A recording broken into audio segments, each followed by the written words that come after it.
Bonjour, donc je vais vous parler de mon choix des PSI dans la prothèse de genou. Alors, comment je pose ma prothèse, hein? Moi, j'utilise des protocoles de RAC, récupération rapide, et même dans 30% des cas, je réalise mes interventions en chirurgie ambulatoire avec un retour à domicile le jour même de mes patients. Sur le plan technique, je fais d'abord subvasif, mini-invasif, dont l'intérêt est de préserver les plans musculaires, notamment le vince interne et le tendon quadricepital.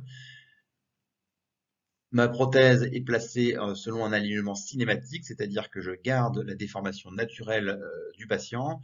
Ça va permettre, bien sûr, de conserver la cinématique naturelle du genou, de limiter les modifications des contraintes osseuses à l'intérieur du genou et surtout d'éviter tout release ligamentaire puisque un genou qui était équilibré avant l'intervention le sera après si on met les implants en bonne position.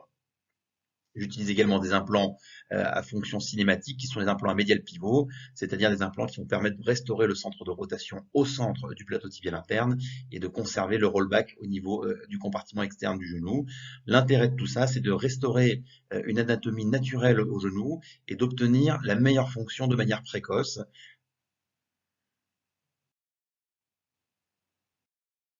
Alors pourquoi avoir choisi les PSI? Eh bien, c'est parce qu'on va pouvoir faire une véritable planification de notre intervention préalable à la chirurgie. Donc tous les réglages vont être paramétrés avant chirurgie. On va avoir, une fois ces réglages faits, un guide sur mesure qui va pouvoir s'adapter au patient lors de l'intervention. Et donc on va pouvoir ainsi choisir exactement la taille, la position de l'implant, qu'on fasse de l'alignement cinématique ou mécanique.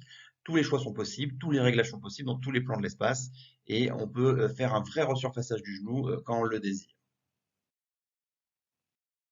Alors l'atout de ces PSI, bah, c'est bien sûr qu'on va gagner un temps chirurgical considérable puisque toute l'intervention va être planifiée en amont. Donc le jour J, on n'aura quasiment aucun réglage à faire de nos instruments au cours de l'intervention.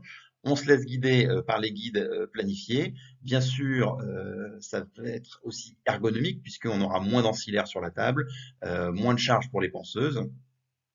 C'est un système qui n'est pas traumatique puisque contrairement au système de navigation, on n'aura aucune fiche à mettre au niveau diaphysaire, donc il n'y a pas de risque de fracture chez les patients. Ça limite également le saignement péropératoire puisqu'on évite par rapport à un ancillaire mécanique la visée centromédulaire. Et c'est d'une excellente fiabilité en termes de précision si on compare la planification préopératoire et le résultat chirurgical. Et bien sûr, c'est modifiable et contrôlable à tout moment de la chirurgie, puisque on va pouvoir contrôler les rotations de nos implants, on va pouvoir contrôler notre équilibrage ligamentaire et on va pouvoir corriger si besoin la rotation de notre implant fémoral, le varus valgus ou la pente tibiale ou au niveau du fémur. C'est donc un système assez précis, assez modulaire et qui va permettre de faire gagner beaucoup de temps et du coup dans une chirurgie mini-invasive, rapide et atraumatique, c'est le meilleur compromis à mon avis.